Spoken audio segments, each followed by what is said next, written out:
Hello दोस्तों, कैसे हो आप सब लोग। तो उम्मीद करता हूँ सब अच्छे होंगे। दोस्तों ये वीडियो मैं एसएससी सीजीएल 2024 का जो फाइनल रिजल्ट आया है उसको लेकर के बना रहा हूँ। दोस्तों मेरी ये वीडियो एसएससी 2024 रिजल्ट से जो भी जुड़े हुए हैं या एसएससी सीजीएल 2025 की जो भी तैयारी कर रहे हैं, जो तैयारी करने वाले हैं, उन सब तक जरूर पहुँचाए। और मेरी आप लोगों से हाथ जोड़ के रिक्वेस्ट है, जो भी इस वीडियो को देख रहा है वो एसएससी के जो भी टीचर जुड़े हुए हैं एसएससी से, चाहे वो मैथ में हो, चाहे वो रीजनिंग, जीएस, साइंस या इंग्लिश किसी भी सेक्शन से हो, उस टीचर तक मेरी ये वीडियो जरूर पहुंचाए। दोस्तों मेरी सभी टीचर से हाथ जोड़ के रिक्वेस्ट है, चाहे वो हमारे आदित्य रंजन सर हो, गगन प्रताप सर हो, या अभिनय सर हो, या हमारे इंग्लिश सेक्टर में जैसे कि गोपाल वर्मा सर हैं, या फिर जयदीप सर हैं, या हमारी नीतू मैम है, या फिर जो है हमारे रानी मैम है और सुमन मैम है, और ऐसे हमारे काफ़ी जैसे परमार जी के सर के हैं टीचर हमारे। तो ऐसे जो भी और रीजनिंग के टीचर जितने भी हैं, मेरी सभी उन रेस्पेक्टेड टीचर से हाथ जोड़ के विनती है कि अब हमें एक एसएससी में बहुत बड़े बदलाव की ज़रूरत है जो हम करके रहेंगे। तो दोस्तों आप लोगों को बता दूं मैं कि एक जो टीचर होते हैं, बचपन से हमें बताया गया कि बेटा सबसे बड़ा गुरु कौन होते हैं, कि वो टीचर होते हैं। टीचर को भगवान के समान माना गया। क्यों माना गया? क्योंकि वो हर एक बच्चे को एक समान मानते हैं और हर एक बच्चे को एक जैसी शिक्षा देते हैं। तो इसलिए दोस्तों आप लोगों को बता दूं मैं कि जैसे कि हम जो है एसएससी की बात कर रहे हैं, तो एसएससी में क्या है कि इस बार आप लोग जानते हैं कि इतने बड़े पैमाने पे जो है घोटाला हुआ है कि समझ में नहीं आ रहा है किसी भी टीचर को कि इतनी हाई कट ऑफ प्रीलिम्स में गई और मेंस में भी इतनी हाई कट ऑफ गई है, जिसके चलते काफ़ी सारे रीजन है जिन पे मैं बात करूंगा। मेरी वीडियो ज़्यादा लंबी नहीं होगी। तो आप लोगों को बता दूं मैं कि अब हमें एसएससी के खिलाफ लड़ना होगा और एकजुट लड़ना होगा। ऐसा नहीं कि टीचर लड़ नहीं रहे, टीचर लड़ रहे हैं।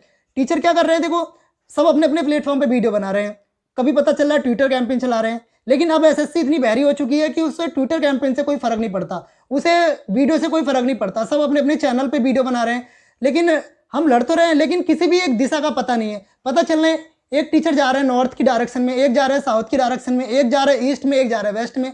तो दोस्तों कहीं ना कहीं अगर हम एकजुट होकर के लड़ेंगे, बचपन में एक कहानी सुनी थी, मैंने भी सुनी, आई होप सबने सुनी होगी, कि एक बूढ़ा आदमी एक बच्चे को एक लकड़ी देता है, बच्चा लकड़ी तोड़ देता है, फिर उसके बाद दो लकड़ी देता है, बच्चा दोनों लकड़ी तोड़ देता है, फिर वो 8-10 लकड़ी हुए गट्ठर बना के देता है कि बेटा इसको तोड़ दो, लेकिन बच्चा उसको नहीं तोड़ पाता। तो इस कहानी से हमें एक सबक मिलती है, अगर हम एकजुट होकर लड़ेंगे तो इस सिस्टम को शायद में हम बदलाव कर पाएँ, और शायद बदलाव हो भी जाएंगे। क्योंकि अभी मैंने देखा 2024 सीजल में जो है अभी प्रीलिम्स में अभिनय सर ने जब कोर्ट में लेकर के गए थे, तो उन्होंने मेंस से 1-2 दिन पहले काफ़ी सारे बच्चों को इन कराया था। ऐसा नहीं कि नहीं हुए थे बच्चे, क्योंकि एसएससी को रियलाइज़ हुआ था कि यहाँ पे हमारी गलती हुई है। अब क्या है दोस्तों, इसमें जैसे ही बहुत बड़े बदलाव की जरूरत है। दोस्तों कई बार क्या होता है, सारे टीचर्स की मैं बात करूँ, सब टीचर बता देते हैं, जो भी एआई रैंक टॉप होता है, या चाहे एआई रैंक 1 हो, या एआई रैंक 10 हो, या एआई रैंक 3 हो, 4 हो, या फिर कोई भी टॉपर है, जो बच्चा पास हो जाता है, सब बोल देते हैं ये मेरे कोचिंग का है, मेरे कोचिंग का है। कभी उस बच्चे के घर जाके या उस बच्चे से फ़ोन करके पता करो जिसका सिलेक्शन इस खराब सिस्टम की वजह से या नॉर्मलाइजेशन की वजह से नहीं हो पाया, उस बच्चे पे क्या गुजरती है। क्योंकि मैं भी उसी चीज़ का शिकार हूँ। दोस्तों 2024 के प्रीलिम्स में मैं भी 1 से 2 नंबर से प्री मेरा रह गया, क्योंकि मुझे नहीं लग रहा था इतनी हाई कट ऑफ जाएगी। अब क्या है दोस्तों, जैसे जो कमज़ोर बच्चे हैं, कई सारे बच्चे ऐसे जिनका बेचारे का लास्ट अटैम्प्ट था, कई सारे ऐसे हैं जिन्होंने क्या हुआ है कि उन्होंने मतलब देख रहे हैं कि इतनी हाई कट ऑफ जा रही, तो कौन एसएससी में अपना जो है जिसके पास समय होगा या जिसकी घर की स्थिति अच्छी नहीं है, वो कौन इतना समय देगा कि 3 से 4 साल तक एसएससी झेलते रहो।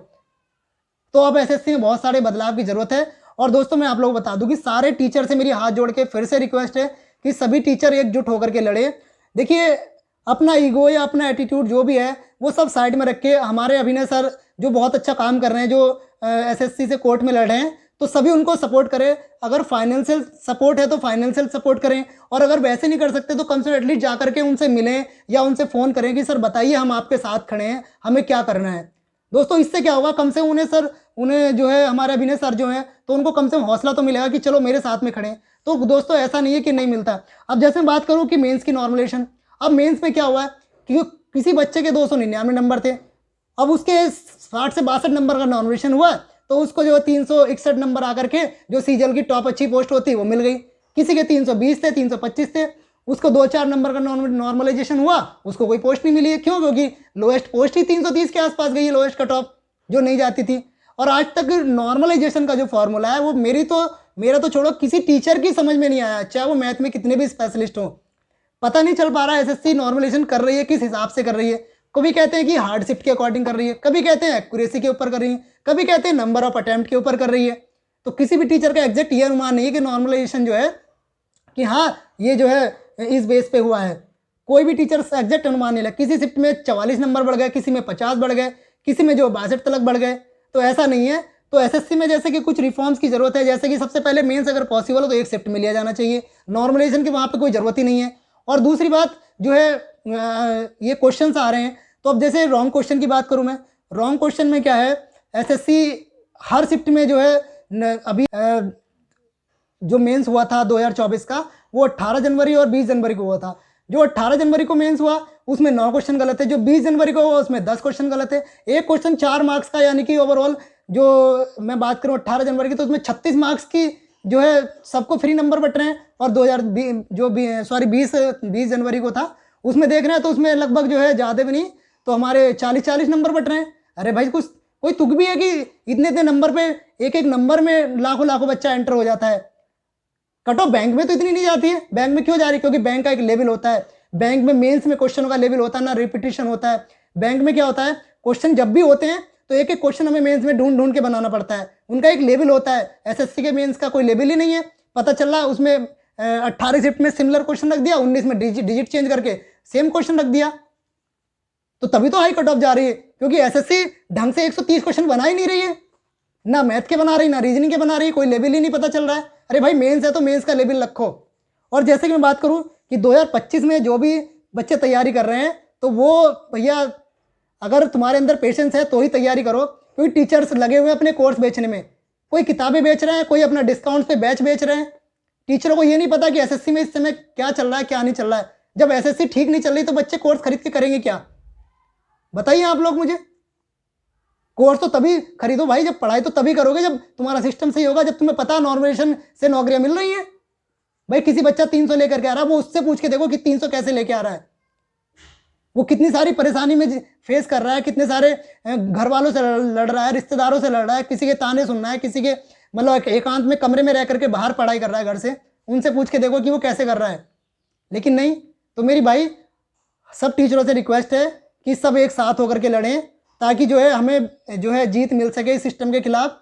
वरना तो अगर अलग अलग डायरेक्शन में लड़ेंगे तो कभी जीत नहीं मिलेगी। और लास्ट में मैं ज़्यादा बात नहीं करूँगा कि जैसे कि अभी हमारे अभिनय सर जो है लड़ रहे हैं, तो मेरी उनसे हाथ जोड़ के रिक्वेस्ट है कि अगर फाइनेंशियल सपोर्ट नहीं मिल रही है, किसी टीचर से नहीं मिल रही है, तो सर एक मुहिम चलाएं कि बच्चे आपको सपोर्ट देने के लिए तैयार हैं। सर अगर आपको फाइनेंशियल सपोर्ट चाहिए, बच्चा 100 रुपये वहाँ दे रहा है, क्वेश्चन रॉन्ग डालता है एसएससी, तो जरा सोच के देखिए 1.5 से 2 लाख बच्चे जो है मेंस देते हैं और वहाँ पे 100 से मल्टीप्लाई कीजिए कितना समय आएगा। तो वहीं सर मेरी आपसे हाथ जोड़ के रिक्वेस्ट है कि अगर आप ऐसा चलाएं तो एक बच्चे से अगर आप 100 रुपये लेंगे तो तब भी लाखों बच्चे तैयार हैं 100 रुपये देने के लिए। लाखों रुपए इकट्ठे हो, करोड़ों रुपए इकट्ठे हो जाएंगे। सर आप हमें बताएं तो सही कि पैसा चाहिए, लेकिन आप जो है एसएससी में बहुत बड़े बदलाव की जरूरत है और आप बदलाव करें। और बस ज़्यादा नहीं, मेरी वीडियो में मैं इस वीडियो में इतना ही कहूँगा, एकजुट होकर के लड़ें। बाकी थैंक यू दोस्त।